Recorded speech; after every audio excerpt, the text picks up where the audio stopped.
Bismillahirrahmanirrahim. Today we will learn the concept of computer security, which can parry into a laptop, a workstation, a server, or even a hardware device. First of all, what is computer security? Computer security is the protection of computer systems from theft or damage to their hardware, software, or electronic data, as well as from disruption or misdirection of the services they provide.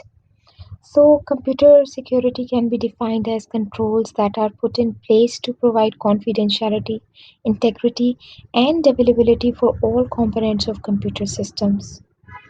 So, these components includes data, hardware, software, and firmware. Hardware is physical component of a computer like system memory and hard disk. Firmware is permanent software that transit process of computers and is mostly invisible to the users, like the start of the function that makes elements of the hardware to work together. Or we can say that firmware provides necessary instructions for how device communicate with other computer hardwares. Then computer software, it refers to the applications, scripts, and programs that run on a computer.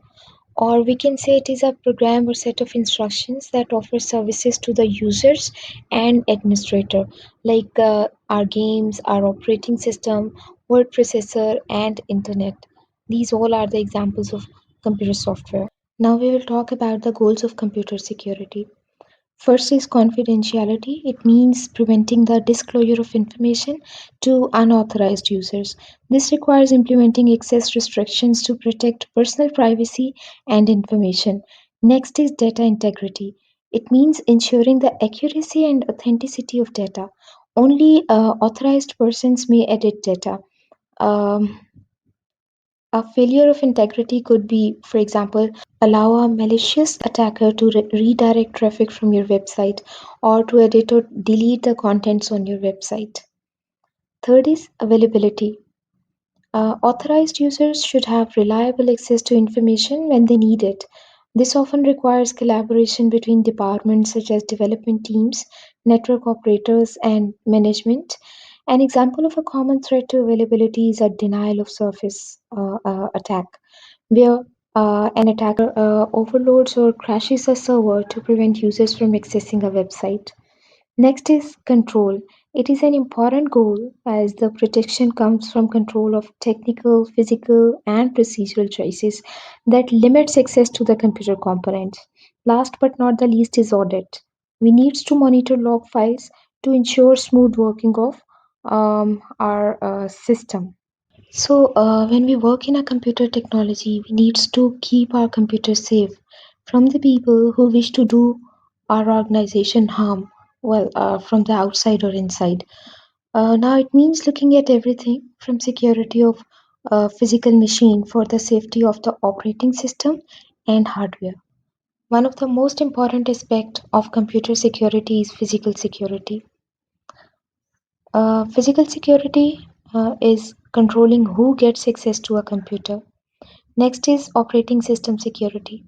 Permission controlling schemes making sure users are authorized to perform certain actions. Under a permission control scheme, users are allowed to modify files if they are given prior permission. Now, permission can be given to the whole system or groups and individual users. For example, a person working on a physics project may edit files on physics server, but is not allowed to edit the files of operating system. Next is access control, managing who can access what resources from physical machine to program to networks. Now we will discuss some of the potential losses due to security attack. Computer attacks can lead to loss of data. Next, unethical use of resources. One of the things that will happen is that your computer resources will be misused. If they are able to have access to your credit card information, they are going to use it for nefarious activities. Next is reputation loss or loss of trust. This is another potentially negative effect of security attacks. You're likely to lose goodwill. Take, for instance, a hacker attacked your device and he was able to steal some very vital information from your system. Then it is going to be a big threat to your reputation. Next is identity theft. One of the negative effect if malware or hackers attack is that it will lead to identity theft. They might be able to steal your information and use it for nefarious activities. It is also possible for them to create accounts in your name in order to do people.